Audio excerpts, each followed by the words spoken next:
What can you say to those people that have a little bit of a fear or a little bit of apprehension in entering into the tech space at this particular time? Yeah.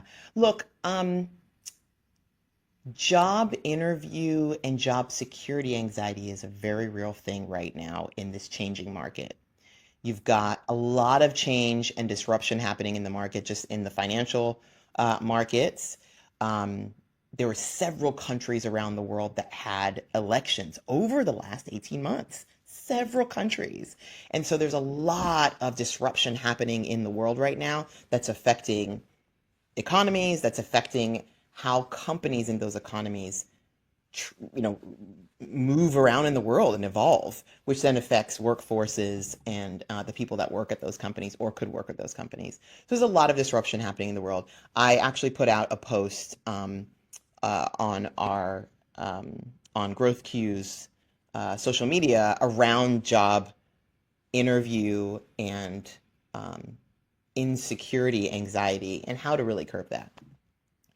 But what I will say is, I think the opportunity here is to start focusing on where sales professionals could really win.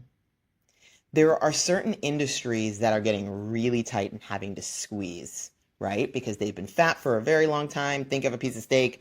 You've got like parts of it that's real fatty, you've got parts of it that has the meat. And there's been some industries and companies that have been able to kind of hide away the fat for a really long time. That unfortunately in these markets they have no other choice but to get incredibly lean and laser focused on either sustaining or continuing to grow. But there are industries that are growing significantly. Obviously, AI being one of them. But not a lot of people talk about the industries around it that are also growing like crazy. Number one, data centers. And I don't mean data center infrastructure because that's always been there and will continue to grow. The NVIDIAs, the networking companies of the world, the security companies of the world. But the data center providers, the Equinox, think of those companies that have to provide either data center services or data centers as a service for companies that just need to expand and grow and do not have the capacity themselves.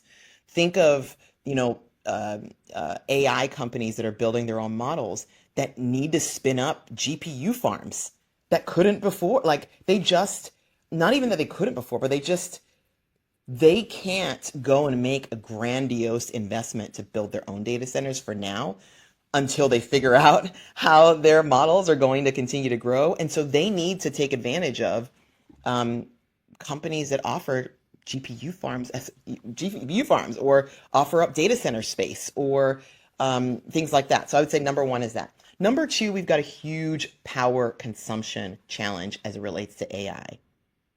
So think about your power grids, think about your energy saving companies, your sustainability companies, companies that really help other technology companies assess, evaluate, and hone in their energy and climate um, consumption, quite frankly, right? Like how they're showing up, particularly when it relates to ESG.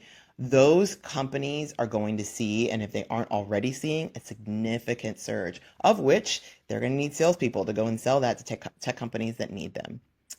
And then the third thing I would say, and this has not changed, I would say over the last 2 years, has been in companies that are leveraging or expanding with AI in other industries that haven't necessarily leveraged tech as regularly. Fintech, health tech, um, um, uh, construction. My God, all the incredible things that Autodesk, for example, is doing. Wind, water, infrastructure and roadways.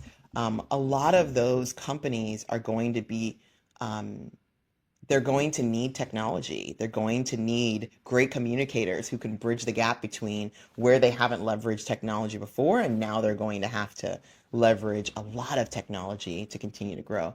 So I would say there's significant opportunity if the person's ambitious enough and curious enough to want to grow into industries that aren't the like stuff you just see on TV, the first SaaS company you see or the big five that are um, cutting a lot of jobs right now. Yeah, yeah, absolutely.